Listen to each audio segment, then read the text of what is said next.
It's a sad day for the Nigerian Bar Association, especially the Ikeja branch of Lagos State. It is an even sadder day for Baba Jesha. Yes, actor Olanrewaju James, who is currently serving 5 years in prison over charges of, you know what he did now, harassment, predatory actions on a minor. You recall his story.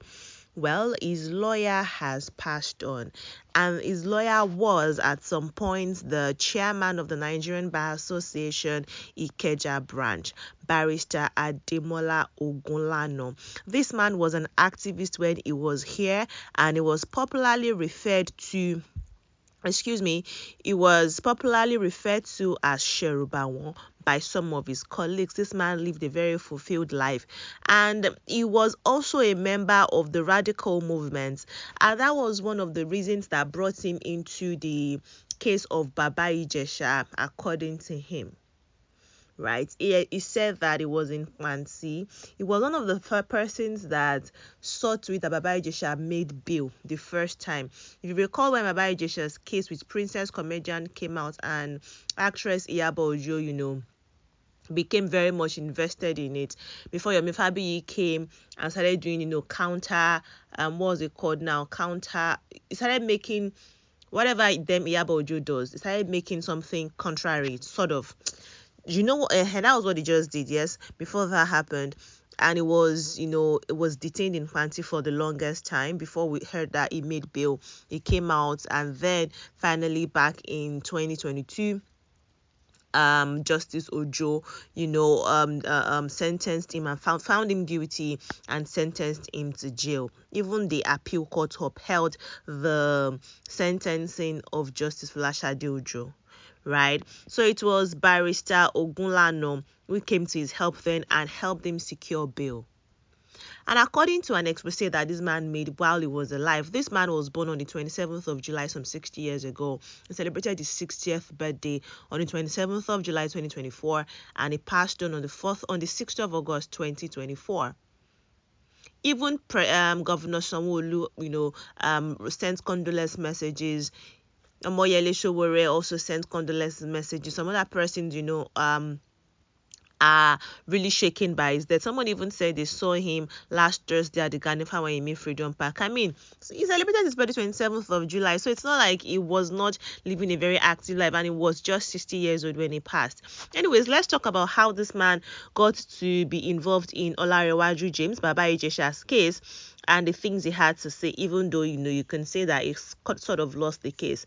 The thing is, it wasn't really the legal counsel to Baba Jesha, right? According to him, his story is sort of like somebody who came last and became the chief, sort of, right? Who came at the last point and then became the masters of ceremony or something like that, or the chairman of the ceremony. He said he was in Panti prison to do something else, and he saw Baba Jesha looking so lost, so sad, and he was wondering what's going on. Then he saw some group of women who had gathered themselves and were protesting, saying that Baba Jesha should not be granted bail.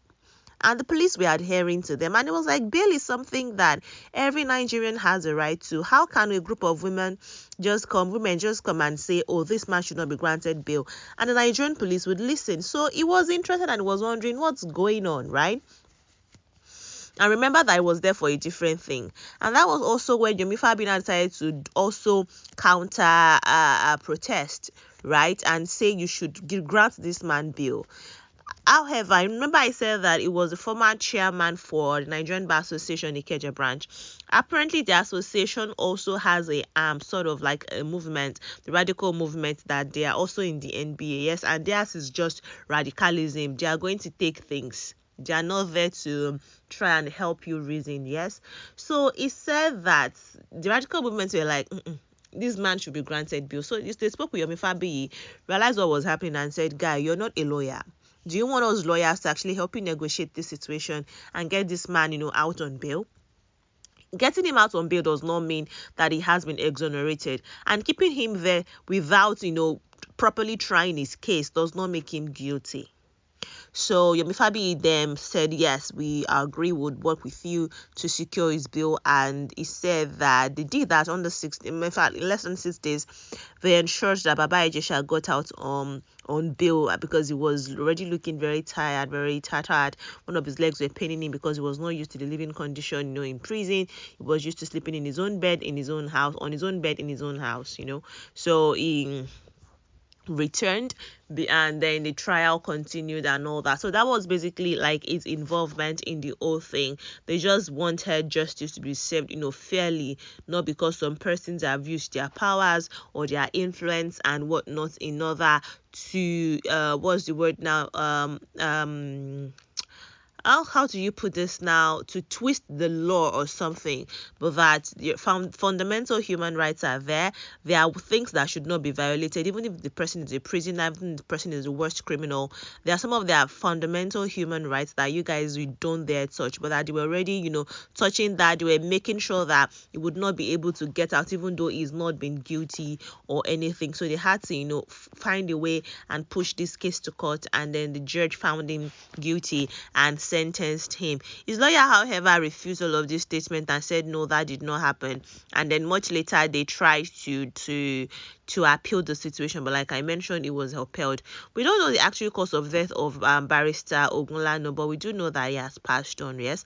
When his family begins to announce, burial arrangement and things that they would like to do in appreciation of a good life well spent, you can let me know, right? Or if any other thing happens also, I am going to let you know. Yes, the Nigerian Bar Association has announced the passing of the former chairman of the Ikeja branch. He was actually chairman from 2016 up until 2018. Yeah, he actively led the protest then against the increase in the land use charge introduced by the Lagos state government in 2018 and also he was very much involved in during the end SARS protest back in 2020. Like I mentioned, he was referred to as Sheruba One while he was here, and he was known for his active commitment to the rule of law, effective journalism, of administration of justice, and protection of human rights. Governor Sanwo-Olu mourns former Ikeja NBA chairman. The Lagos State Governor, Mr. Baba Jesha, has mourned the passing of the human rights activist and former chairman of the Nigerian Bar Association Ikeja branch, Barrister Comrade Adeshina Ogunlano. Governor Sanwo-Olu described Ogunlano's death as shocking and a great loss to Lagos State. He commiserated the deceased family and the entire members of the NBA, particularly the Ikeja branch, over the death of the fearless and courageous lawyer. Governor Sanwo-Olu prayed for the repose of the soul of the dead and for God to grant the family and friends of the deceased the fortitude to bear the irreparable loss. And of course, from our own end here, we are extending the same prayers to them. God help them bear this irreparable damage. And also, do you guys know what the state of Baba Jesha would be? Like I mentioned, though, he wasn't really the lead counsel or whatnot, but you can't deny the efforts of this man and how actively he was involved in Baba Jesha's case. So now that this man is in jail, I don't know what the next step has been since he was found guilty and the verdict by the first, court of law was upheld by the appeal court. I don't know what his next steps are or what Baba Jesha is going to do moving forward. But of course, we are here. We are going to give you all the updates when it happens, if there is any other updates. All right, guys. Thank you so much for viewing this one. I am going to see you in the next one. Until then, guys, take care of yourselves and bye-bye. Subscribe to this channel, guys. Subscribe. Bye.